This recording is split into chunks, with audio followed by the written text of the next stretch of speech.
started while others join us.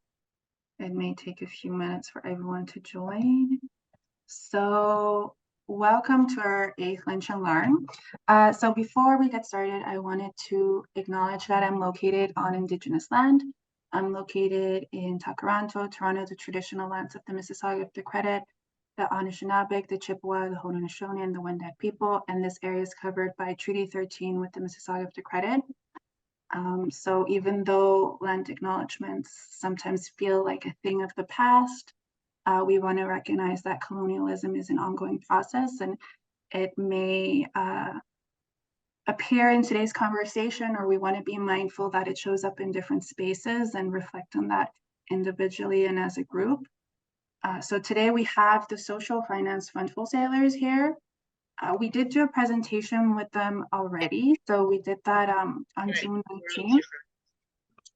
So I'm gonna put the recording in the chat here. So that one, if you recall, was presentation style. So each wholesaler presented, it was more detail. So if you wanna take a look at that and refresh, you can take a look at that. But today is going to be more Q&A style. So today's agenda, I'm going to pull it up, looks like this. So here we are. So we're going to do some housekeeping items. We do have a French presenter, so we want to make sure that you can follow along. Then Mike is going to take over, and we're going to remind you of how the fund works. Then we're going to do introductions. We have some questions that IRP partners have submitted ahead of time, so we'll answer those first, and then we're going to open it up for other questions and next steps / wrap up. So before we do the French captions, I'm going to quickly pass it to Susanna for an announcement. Great. Thank you so much, Marisol. So I just wanted to let everybody know that's here on the call today. I may have already spoken to you about this as well. So CCEDNet is embarking upon a collaborative project to develop the demand side social finance info hub. This is a project that I'm very excited to be leading with CCEDNet on the demand side alongside Wayne Miranda, who's developing the database and larger picture work, including the supply side with the wholesalers and involving the intermediaries. The goal is to create an online bilingual info hub that includes information about social finance in Canada that's informed by the demand side, created for demand side, and for those who are already doing work in this field, for those who may not recognize their work is considered social finance. To provide interactive tools to help match SPOs with intermediaries for potential access to social finance fund repayable capital once those things are available. Just letting you know that this project is still emergent and processes are being developed about how to engage with this work, when, and what this will look like, but it will encompass at least the next 6 months in development. So I will be reaching out to all of you, to all IRP partners about this project in the coming weeks, if we haven't already had a conversation. Yes, thanks, Lena. I'm also very excited about it as well, too. So yeah, there will be a blog post and a questionnaire that will be public in the next day or two. That also goes out with the IRP external newsletter. So thanks so much for listening, and I'll pass it back to Marisol and then Mike. Yes, so so we have a French speaker. So if you don't remember, so in order for you to get the French captions, you have to click on the CC option on your Zoom bar. So look for that first, and then you're going to click Translate to, and you can click French to English when Natalie presents, but for French speakers, you can of course click English to French, so you can follow along with our English presenters. So we're gonna get started. I'm gonna pass it to Mike, and he's going to remind us of what the fund is. So let me share a screen. Here we go.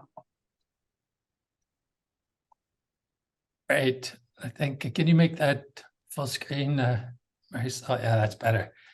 Hi, everyone. Nice to see many of you as always. My name is Mike Toy. I'm Executive Director of the Canadian Community Economic Development Network, for anyone I haven't met. And as Marisol said, I'm going to be facilitating the Q&A portion of the discussion today because Nathalie will be speaking in French.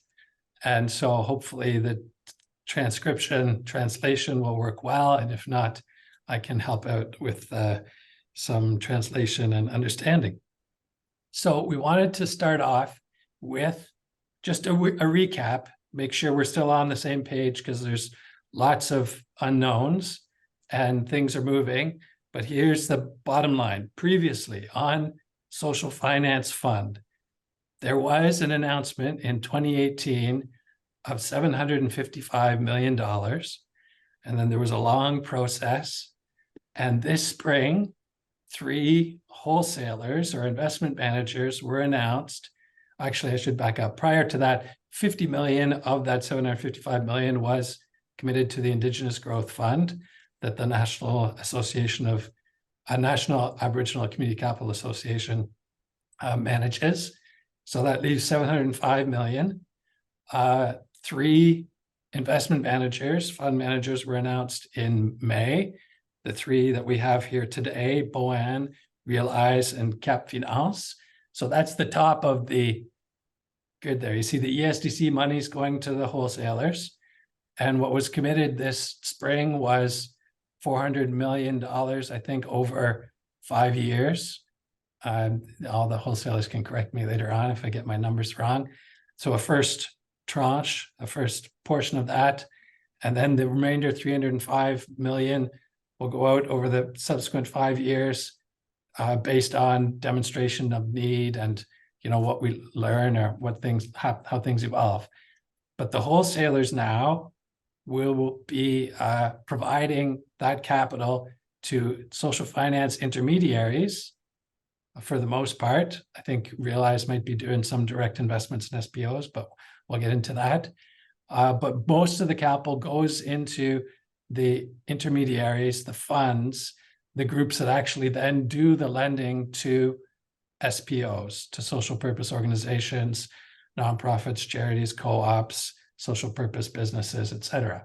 So that's why you see those 3 levels: ESTC wholesaler plus investments, other leveraged private capital, intermediaries. I think capital can be leveraged there as well, and then SPOs. And I think that's where we're at. After the 3 wholesalers were announced in May, they've been busy getting set up and processes in place. And so today we're going to be hearing about the updates and learning a bit more, and time for questions and answers. So if we just skip to the next slide, the key points that we want to get to before we do our introductions is to recognize that each wholesaler has a different investment thesis and an area of focus. Cap Finance is only working in Quebec. Others are taking different approaches. They talked a bit about it, I think, at the last presentation, but we can see if there are updates or further questions today. Wholesalers primarily distribute to intermediaries, right? So we don't want SPOs approaching the wholesalers for funds directly, except perhaps in the case of Realize, but we'll get into that. Primarily, it's building up the existing and emerging social finance marketplace to hopefully get it to a point where it'll be dynamic and sustainable when all of this 755, or a good chunk of it, has to be reimbursed to the federal government. And then the wholesalers receive funding over 10 years on an annual basis upon demonstration of needs and capacities. So we're just getting started now, and it's a long-term process. Does that cover the setup? I can't see anyone. What happened to my screen? I can only see myself. Here we go. Okay, thank you. Then let's jump into introductions. That's okay. I'm going to ask each of the wholesalers in turn to do introduce themselves. Let's see, I think we have some new people from the last time. So who you are, which wholesaler you're representing, a little bit more about what distinguishes you perhaps from the other wholesalers, and any updates you have to share. Does that make sense? Anyone like to go first? Okay, Nathalie, good job. Bienvenue. Bonjour tout le monde. J'aimerais pouvoir partager mon écran, s'il vous plaît. And this is the test for everyone. If the transcription simultation is working, translation, I can see it. It's working good for me, Nathalie. So I guess. Yeah, it's just that when you share your screen, I cannot share mine. Yes, I think Marisol Okay, is off there. Bonjour, mon nom est Nathalie Villemur. Je suis la présidente du Fonds de finances sociales Cap Finance. Je suis aussi la directrice générale du Réseau d'investissement social du Québec. Cap Finance est un regroupement des organisations de finances sociales au Québec. Le Fonds de finances sociales, on l'a créé ensemble. Et aujourd'hui, j'ai une primeur pour vous. Donc, j'aimerais vous présenter quelqu'un qui n'est pas encore en poste, qui vient pendant ses vacances vous dire bonjour, qui est notre futur directeur général, qui s'appelle M. Bernard Dieppe-Endo. Est-ce que tu veux dire un mot, Bernard? Dire bonjour tout le monde. J'espère que vous m'entendez bien. Un grand bonheur d'être ici. Et j'ai cet immense privilège de pouvoir prendre ce rôle qui va commencer très, très bientôt. Et j'en profite pour remercier Nathalie, Philippe et toute l'équipe de m'avoir fait cette belle introduction. Et ravi de voir des visages et des noms pour pouvoir avoir le plaisir de travailler ensemble dans les prochains mois. Merci tout le monde. Merci Bernard. Donc, pour cette fois-ci, je vais encore faire la présentation parce que Bernard est en vacances, comme je vous disais. J'ai été assez rapidement. Est-ce que vous voyez mon écran? Oui. OK. Donc, le Fonds de finances sociales Cap Finance est pour la province du Québec seulement. À qui s'adresse le fonds? Nous, on ne prête pas aux SPOs, on ne prête pas aux organisations à vocation sociale, on prête à des intermédiaires financiers. Donc, le fonds s'adresse aux intermédiaires financiers qui veulent être capitalisés, puis à des investisseurs qui peuvent investir au niveau de l'intermédiaire financier. Chez nous, c'est une différence aussi, c'est que le ratio de 2 pour 1, qu'on demande 2 $ d'apport privé pour 1 $ d'apport public, va se faire au niveau des investisseurs. Est-ce que je parle trop vite, Mike, ou ça va? Oh, je trouve que ça va bien, merci. OK. Les caractéristiques du fonds et ses produits financiers. Donc, on a eu 90 millions sur le 400 millions. La taille du fonds va donc être de 90 millions à 160 millions. On a 15 ans pour réaliser nos activités. On passe à une période de déploiement de 3 ans et un remboursement à l'intérieur de 10 ans. Ce qui fait à peu près le 15 ans, c'est qu'il faut qu'on puisse se déployer, se faire rembourser. Nous, nos produits financiers, c'est principalement du prêt, mais on va avoir un peu d'équité aussi. La durée de l'investissement, c'est maximum 10 ans. On veut favoriser l'équité sociale et l'égalité des sexes. La taille moyenne de l'investissement va être 5 millions, avec un minimum d'1 million et un maximum représentant 10 % de la taille du fonds. Comme je vous disais, on demande un co-investissement de 2 $ par des investisseurs privés pour 1 $ d'investissement public. Et nos rendements sont assez bas parce qu'on veut favoriser des leviers. Donc, ça va être entre 0 et 10 % pour les produits de prêt et de capital patient. Nos cibles maintenant, alors on veut que c'est non cumulatif. On veut que 40 % favorisent l'équité sociale et l'égalité entre les sexes, au minimum 40 %. Nos autres objectifs, nos déterminations, comment on a présenté, 70 % va être destiné aux OBNL et aux coopératives, donc des entreprises collectives qui appartiennent à ce qu'on appelle, nous, l'économie sociale.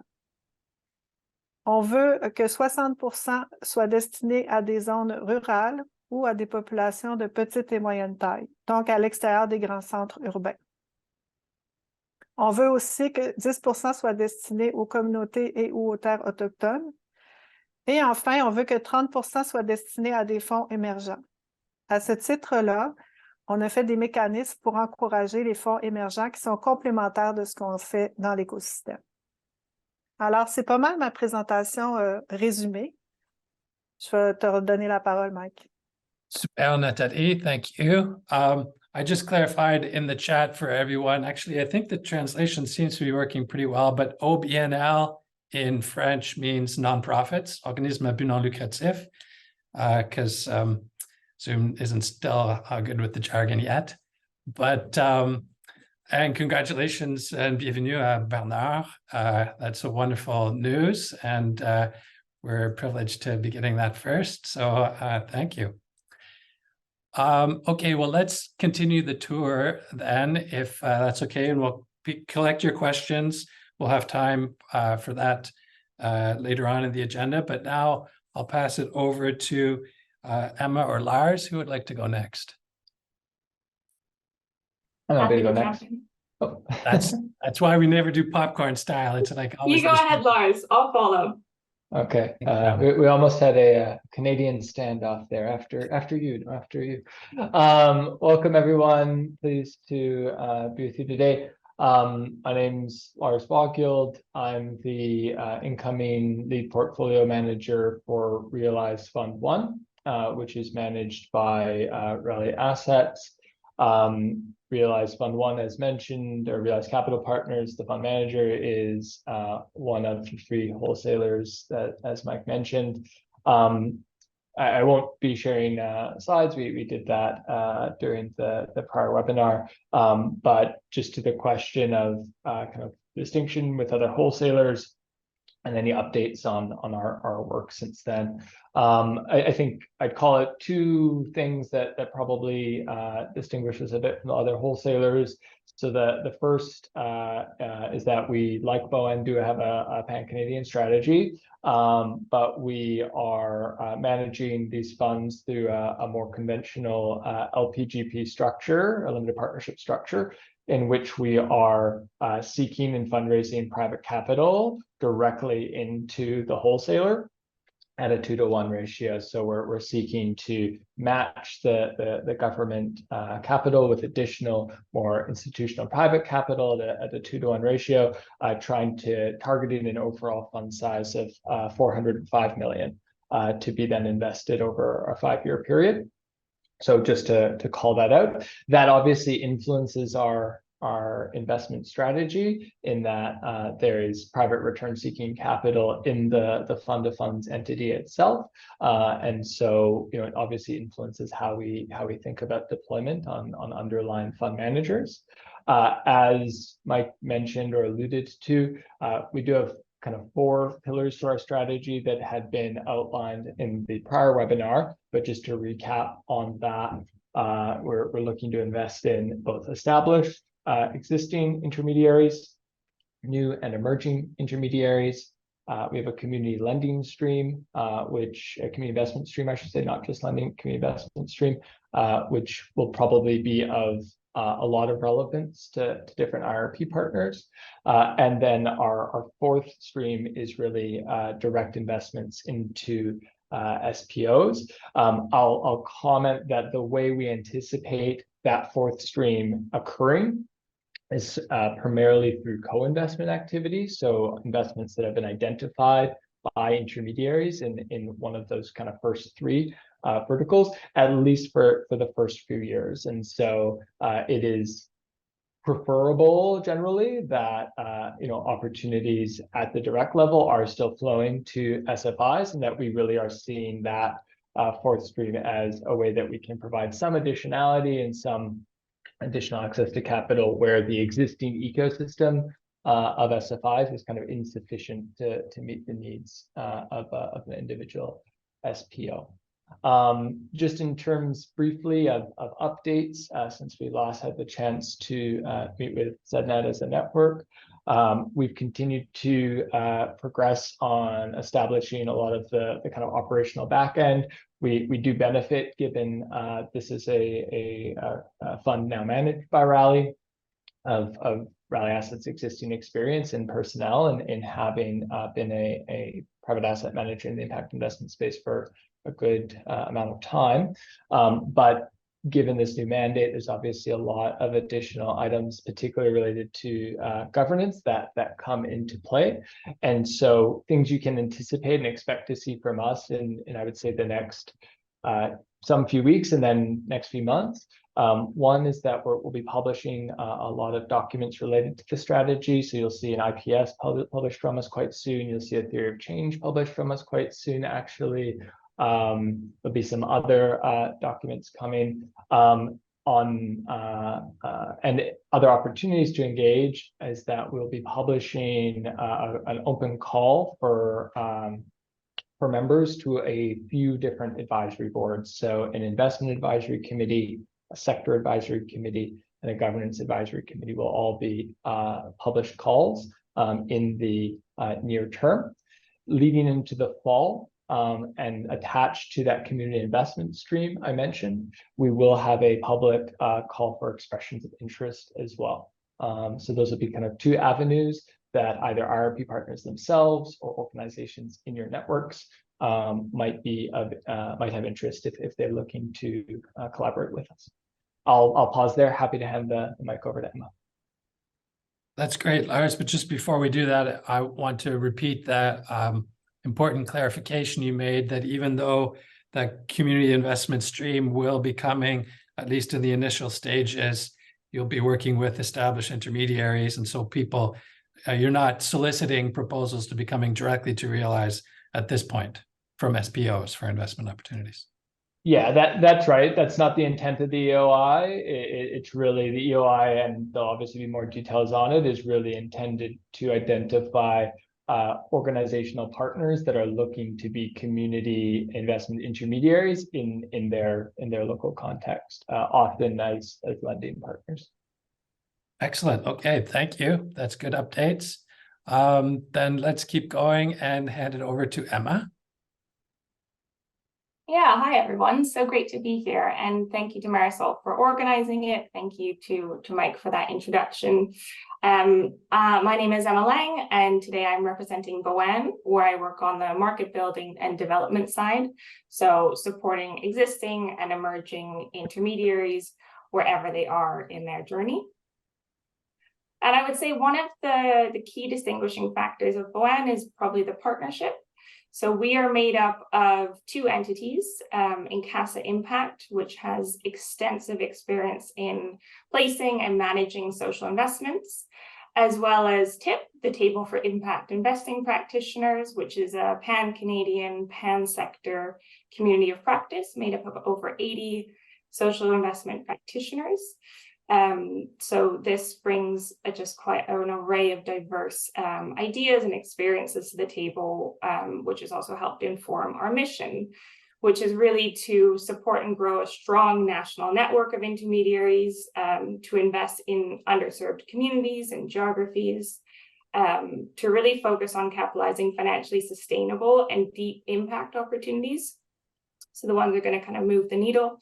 And then finally, same sort of program objective to attract new capital into the market. And I will also build on sort of Mike's point about investing into social purpose organizations. So Boann generally will seek to invest into social finance intermediaries. However, we're also conscious that at times there are no social finance intermediaries to serve social purpose organizations. And that's particularly in certain regions like up north, and those social purpose organizations that are seeking investment from their own community. And so in those cases, we would offer social purpose organizations direct investment, but primarily we will be seeking to invest into intermediaries. And in ways of updates, our team has been very busy. We're hoping to make some investments by this year, and so we're busy preparing for that. And then on the development side, we've also been busy. Susanna alluded to the Social Finance Hub, that we've started to develop, which is really exciting. And we'll also be launching an early stage support program for social finance intermediaries this fall.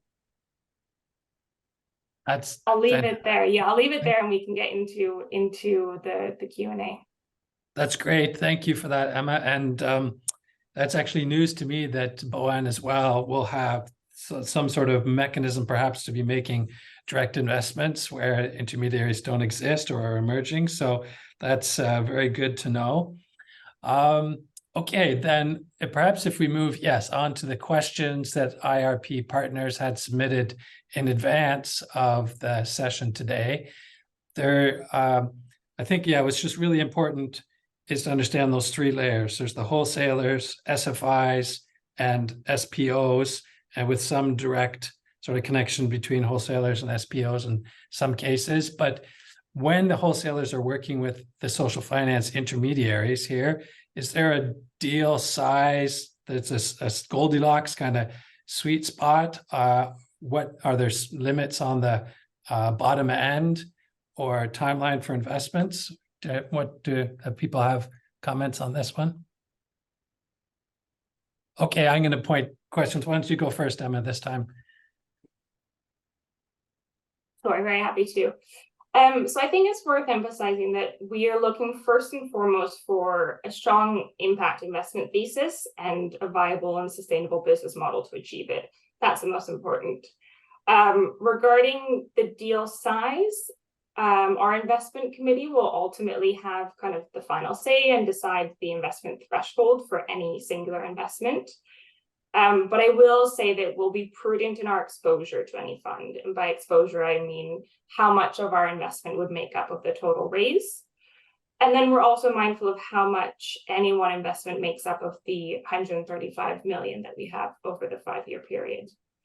I think it's worth mentioning that obviously each investment carries an administrative cost. And so that will be taken into account for very small investment asks. However, we're hoping that as part of our value add, we can play a really strong wayfinding role and support intermediaries, connecting them to other investors if it isn't the right fit for Boann. And with respect to this, the second part of that question in terms of other typical timelines, because the capital goes out and then it comes back, right? Yeah. So the total program horizon is 16 years. So we will have to pay the feds back ahead of then. Within that time period, though, we don't have set periods, and we expect to see quite a mix. Obviously, shorter investments getting paid back means that we can recycle the capital and make new investments. So that's why it'll be great to have a mix. And then I'll also say that probably in the first 5 years, we expect to be supporting a lot of the emerging and new social finance intermediary development so that they'll be ready for investment in the latter years. Okay, that's great. Lars, do you want to give Realize's perspective on that question? Yeah, absolutely. So for us, I'd say look at this question through the lens of what's appropriate in different asset classes. So I'll just kind of flag that. I think overall, kind of ideal size or sweet spot, assuming that we're successful in raising to our overall fund of funds target, would be in the range of 5 to 7 million. That at the lower end would be more like, say, 2 million for something like maybe a community lending partnership, and at the higher end could be as large as something like 15 million for a large, say, private equity strategy. So quite a wide range in that, but really, I'd say, governed by the fundamentals of what we're seeing as a strategy. I would say, there's that question, like, how small is too small to engage? When we do the math, I'd say anything like say 500,000 really becomes like a pretty hard limit, where the portfolio would just be too large to manage well if we have a lot of investments of that size or smaller. So we're really cognizant of that. Although I've been very pleased to see define my expectations. Some kind of early conversations to date have really demonstrated more absorptive capacity in the community lending space than I anticipated. I thought we'd see more smaller deals in that space relative to other asset classes. We have our fund structure is a 15-year fund life with some ability to extend, but with a 5-year investment period. And so I'd say similar to the comment that Emma made, early shorter term investments earlier in the life of the fund are helpful in as much as they help recycle the capital. But a lot of the vehicles we expect to invest in will have more like that up to a 10-year horizon. So we fully, I guess, anticipate both of that. I will say the flip side to the shorter term investment piece is that obviously it means that the investment is kind of out in the field for a shorter amount of time. And so we actually in some ways would prefer investments that are kind of productively using the capital for a meaningful amount of time, holding those things in balance. So hope that gives some helpful indications and parameters. I think so. Although whoever submitted that question, if you want more details, we can circle back later on. Nathalie, obviously the social finance ecosystem in Quebec is well structured and developed.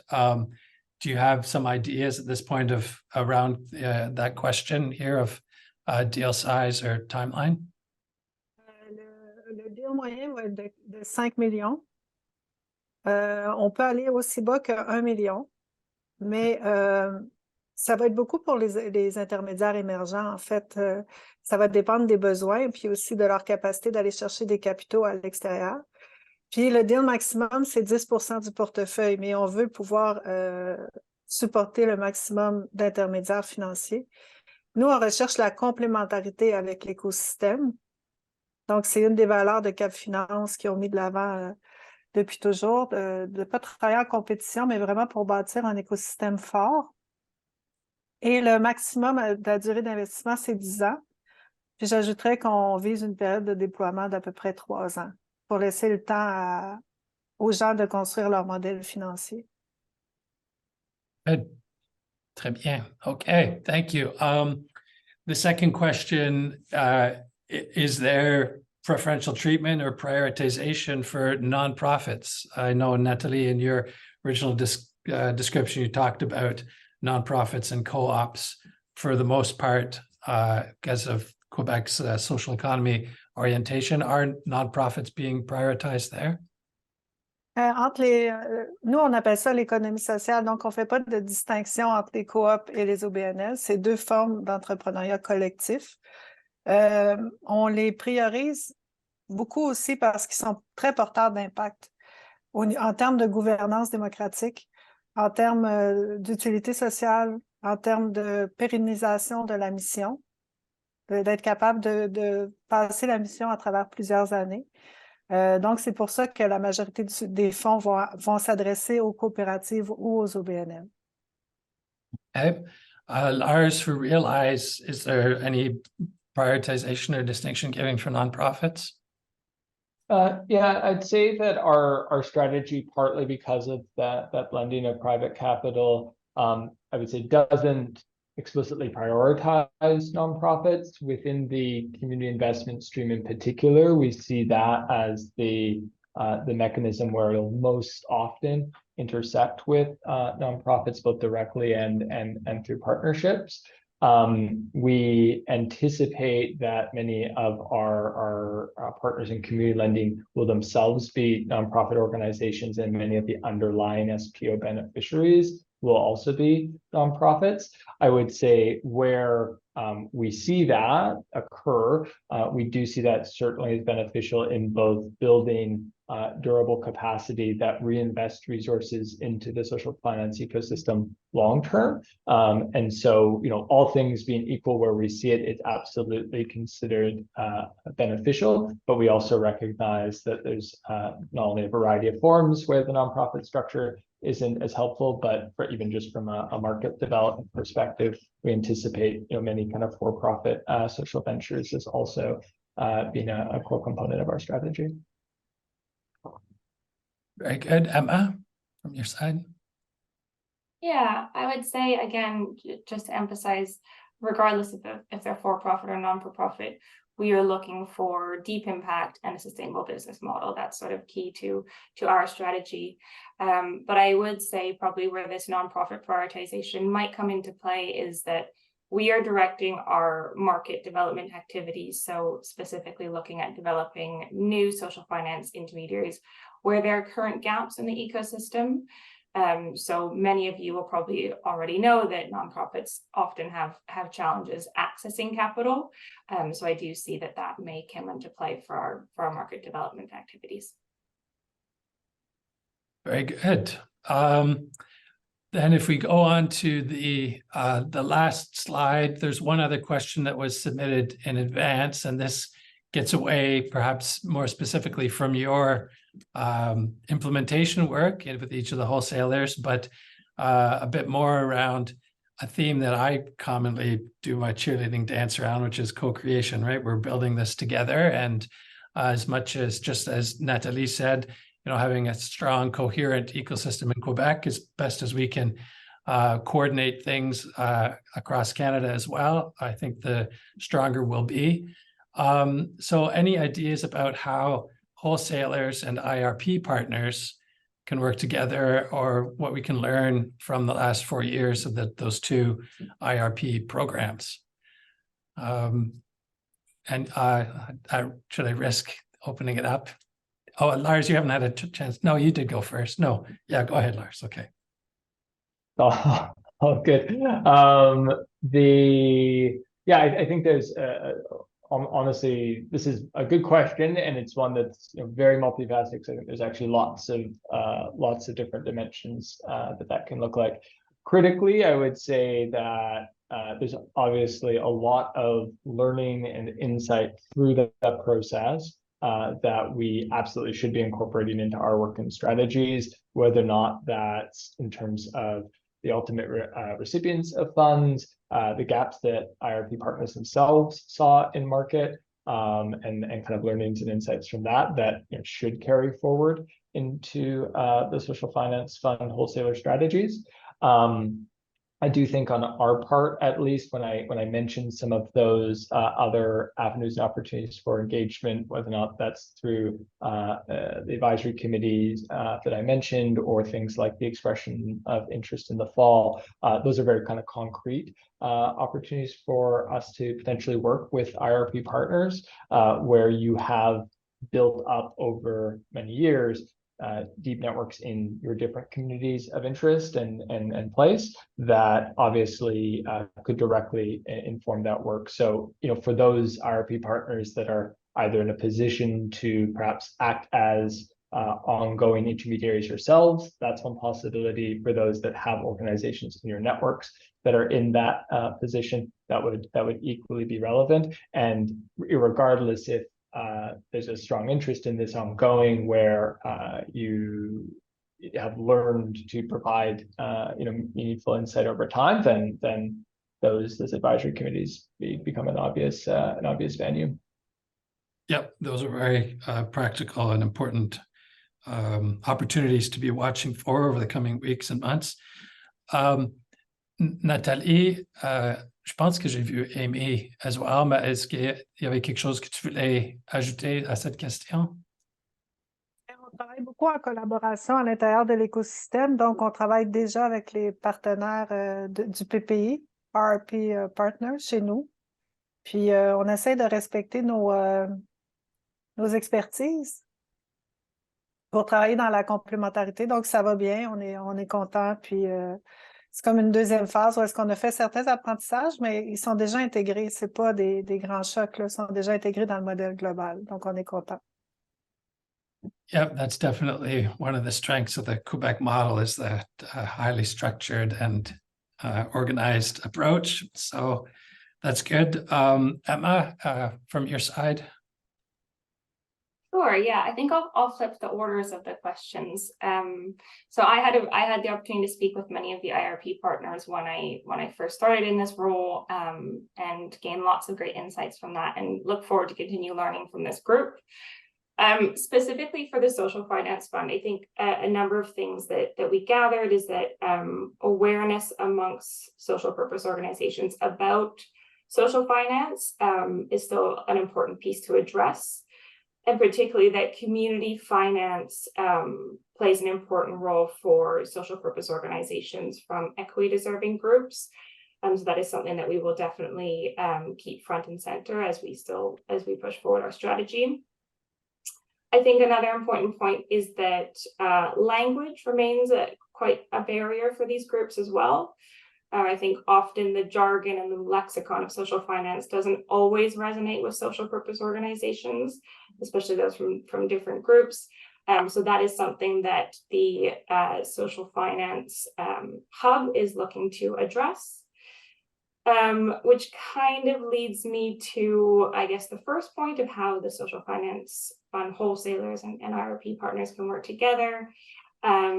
Yes, we are in the process of just building out the framework for that hub, but we're really hoping that first and foremost, it can be a great opportunity to host all of the incredible resources that have been created by the partners, but also that you can inform the design. So again, thank you, Susanna, for the shout out at the beginning there.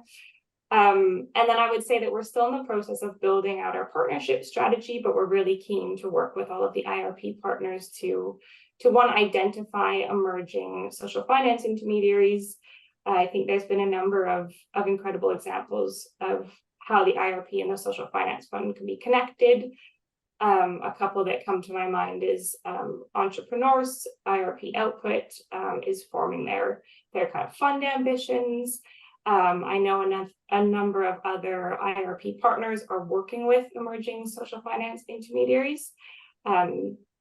So I think, yeah, number one, to identify new intermediaries, especially those led by equity deserving groups, and two, to support the development of these opportunities. So if we're aware of all the expertise each partner brings, we can play that wayfinding role and make meaningful connections to help support the development of social finance intermediaries, especially with the JEDI lens. Excellent. Yeah, just to build on that point, I think the IRP has done an impressive job of trying to address a number of needs in the ecosystem that were identified through the Co-Creation Steering Group's report, the Inclusive Innovation Report. You mentioned awareness, which is an ongoing process, but even the evidence development and ecosystem building more broadly, especially with underrepresented, historically excluded groups and regions. So I think there is a lot to be building on from that IRP has done over its last two iterations, and the specific mandates that some wholesalers have to be continuing that work can hopefully will stay connected to the IRP partnership and the wide range of stakeholders doing this work across the country.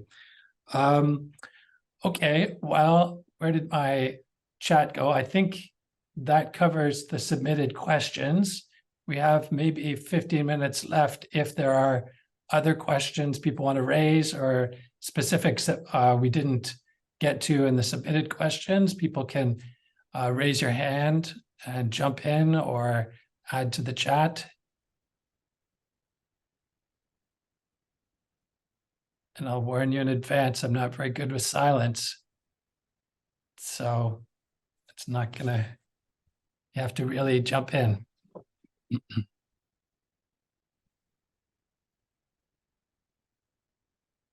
Well, that was fantastic, I guess. Good job, wholesalers. I do see progress. And as I said previously, I think it's a co-creative process, right? You folks can't do your work independent of the intermediaries and the SPOs who ultimately need this capital. Oh, Hazel, thanks for saving me.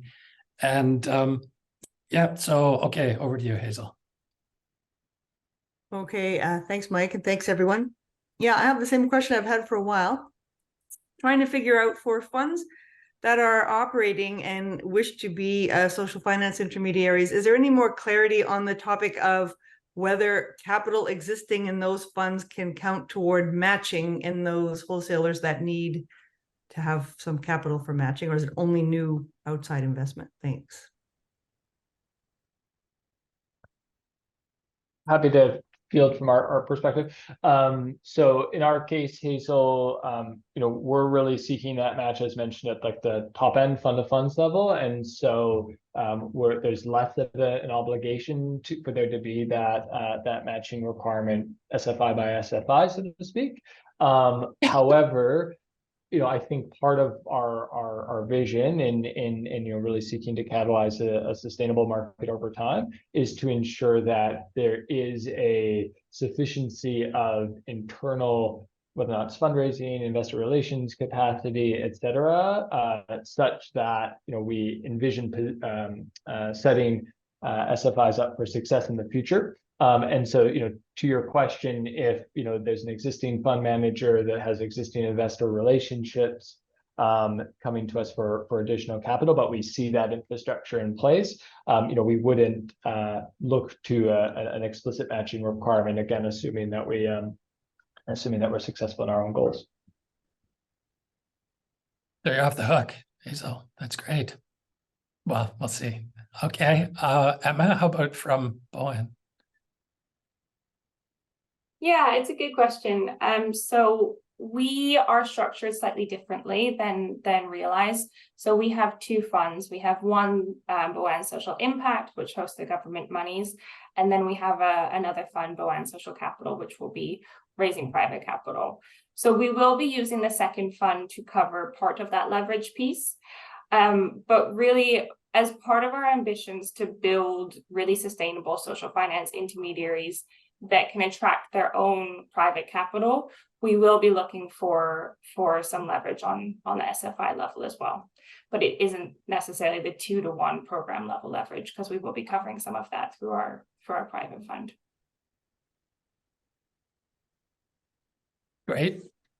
I don't know if Natalie would have anything to add about leveraging. Do you know how that's going to happen, Natalie, or do you want to? On cherche une moyenne de 2 $ pour $1 d'investissement public, 2 $ privés. Donc, c'est une moyenne, mais c'est au niveau des intermédiaires. On va faire preuve d'une certaine flexibilité, mais on veut du nouvel argent. Ah. Okay, that's good to know then. Does that answer your question, Hazel? Great. Progress. Thank you. Okay, I see Lena's hand is up. Yeah, hi everyone. Thank you for a very informative session. Lars, in your discussion, you mentioned that the nonprofit structure is not very helpful. We found in the Imagine Canada research, which we led as part of the IRP ecosystem builder project, that many organizations are creating for-profit structures. Can you please help me unpack why, in your experience, you found that the nonprofit structure is not very helpful? And if others can comment on that, I would really learn from your expertise, and thank you. Thanks, Lena, for the question, and apologies if I misspoke. I guess I should try to say, it's one of those, it depends, it's not always helpful, or it can be debilitating. So what we've seen, and we've been having this discussions actually with some recent partners, is that there's examples of, let's say, a charity that wants to create a SFI that will then actually be investing in social ventures. And because of concerns on, say, charitable law, that they're concerned about whether or not, like, they actually have the ability to do that, or have essentially a profit generating center, even as a subsidiary. And so, they end up having to seek substantive legal advice, et cetera. So just to say that it's not always conducive to the kinds of investments that folks want to make. I guess what we've seen is that it really depends on the specific case of the underlying SPOs and market that folks are looking to serve. If folks are looking to invest in, let's say, kind of higher growth ventures where there's an expectation that significant capital will be required over time to achieve those goals, then more kind of profit-oriented structures can be helpful and in some cases necessary to attract that capital, particularly where like real risk capital is needed. So you really do need equity-like investment at the front end in order to provide that. So we're kind of cognizant of that. Again, it's not in every case. What I would say is, we do really value the kind of mission lock that occurs in either a nonprofit structure and some co-op structures as well, where there's that explicit intention to reinvest into that work. And so for us, it's really looking at whether or not there's a kind of a fitness for purpose in the kind of chosen structure. So just to clarify, I hope that answered more than it raised new questions. Yeah, I think it did. Thank you. Great. Good job. Thanks, Lena, for that question, and Lars for that reply. It is complicated and yeah, case by case situation, but there are some structural challenges just with that nonprofit legal structure, which is why hybrid corporation models were created to allow both the equity investment and create that mission lock. So it's a work in progress. I see Sean's hand is up. Sure. Thanks, Mike. So I have a question about how you're seeing the wholesaling and the funds lining up with the investment readiness program. And have you seen value in sort of generating capacity and leads from the investment readiness program? If so, how? Like, what has been the place where you've primarily seen the value? And do you have any thoughts on if there were to be a future iteration of the investment readiness program, how it could be more useful or helpful in creating that funnel of investable opportunities? Good question. I'm happy to try to answer that one. In part, not in full, because it's a big question, and I think I would like to reflect on it more. But one of the things I will say is that, from my understanding, a lot of the social purpose organizations use the IRP capital to meet relatively early stage needs, such as market research and business planning. And therefore, if viable social finance projects have been developed, they will most likely require a little bit of additional work, such as investment readiness pieces like getting a deal room ready, etc., before being able to access investment. And I think another thing that tells us is that when they are ready, they will most likely need sort of pre-revenue seed early growth investment, which points to sort of the demand that social finance intermediaries are going to be facing as well. Good. Yeah, I think that's a really important point to recognize the scale of investment readiness, that spectrum, and that people were supported all the way along it. And actually, when I was at the Montreal announcement of the Social Finance Fund, the SPO that was presenting there talked about the accompaniment and the process they took through both stages of IRP to actually get to a stage where they secured social finance, $1 million loan and bought their building. And so, yeah, it is a work in progress, or a progressive process where the actual acquiring social finance is the last stage, at least I think success kind of from this program's perspective. Nathalie, you spoke earlier about the very integrated approach that in Quebec. Is there anything you want to add about the connection between IRP? Peut-être pour revenir sur l'exemple d'Afrique au féminin. Afrique au féminin, c'est une organisation qui a été à la fois accompagnée par l'écosystème. Ils ont eu un PPI au début. Puis ensuite, ils ont travaillé avec le risque pour d'autres fonds. Ensuite, ils ont travaillé avec la fiducie parce que chez nous, il y a l'initiative immobilière communautaire du Grand Montréal qui aide les organisations à avoir accès à la propriété.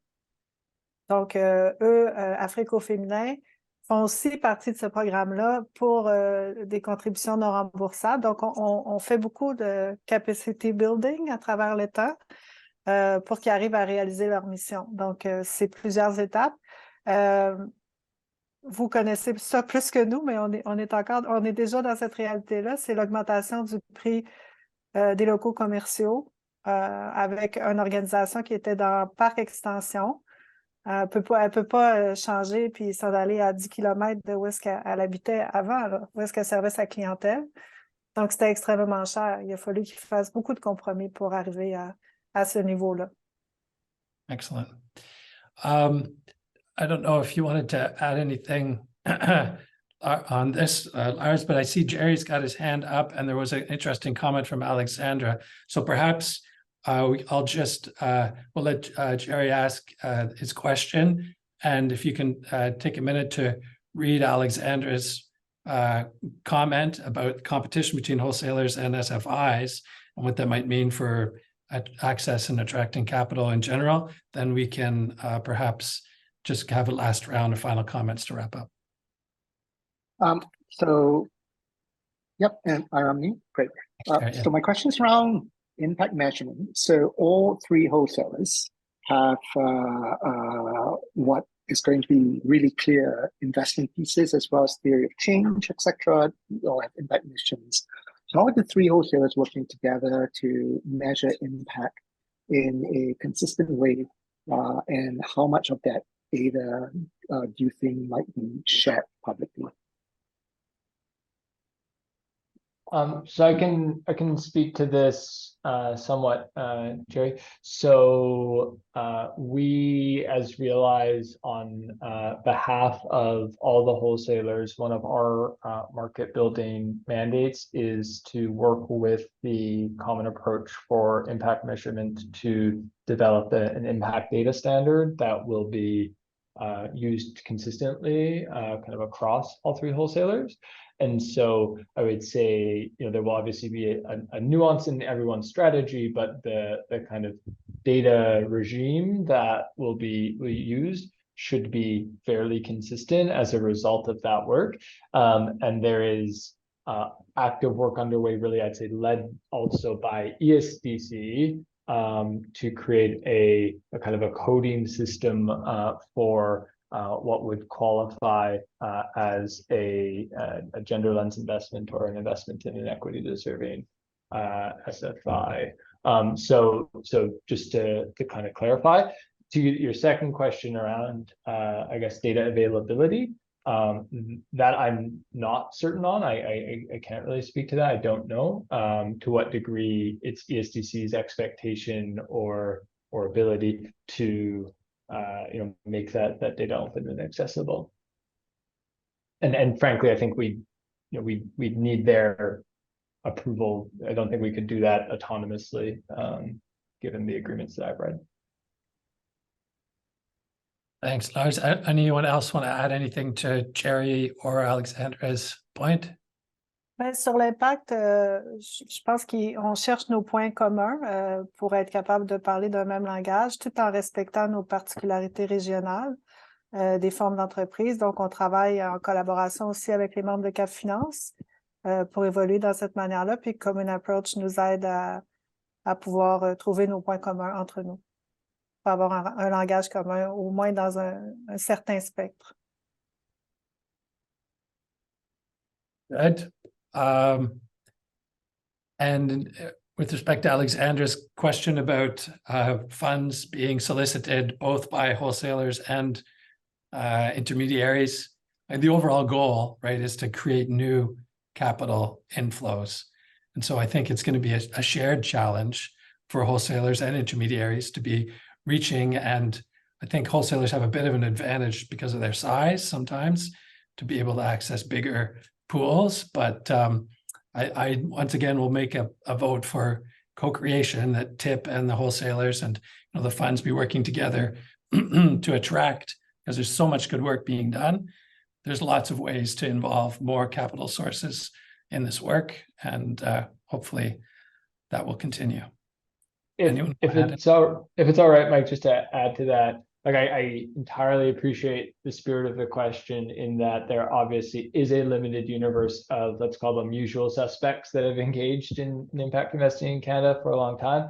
But I don't want folks to ignore that there's actually this gigantic universe of unusual suspects who have yet to engage in impact investing in Canada. And so I think whether or not in our case with Realize, and I suspect the same is true for Boann or Cafe Nance, that there really is this opportunity to engage folks that have yet to, and create that kind of additionality, particularly among kind of larger scale capital markets and institutional investors, that in the absence of this kind of strategy, either at scale or with its particular kind of risk features, would be much harder for them to kind of get involved in, or at least for them to buy into. Okay, that's great. I'll pass things back then to Marisol, sorry, to wrap up. Yes, I mean, that is it. We don't have much like wrapping up points. We don't have many wrapping up points. That's it. So we'll send over the recording, and the next Lunch and Learn is in September with Imagine Canada. So we'll send you those details, and thank you so much for coming to everyone. Thank you, wholesalers. We appreciate you, and have a good rest of the day. Merci. Thanks, everyone. Merci beaucoup. Take care. Au revoir. Thank you. Merci.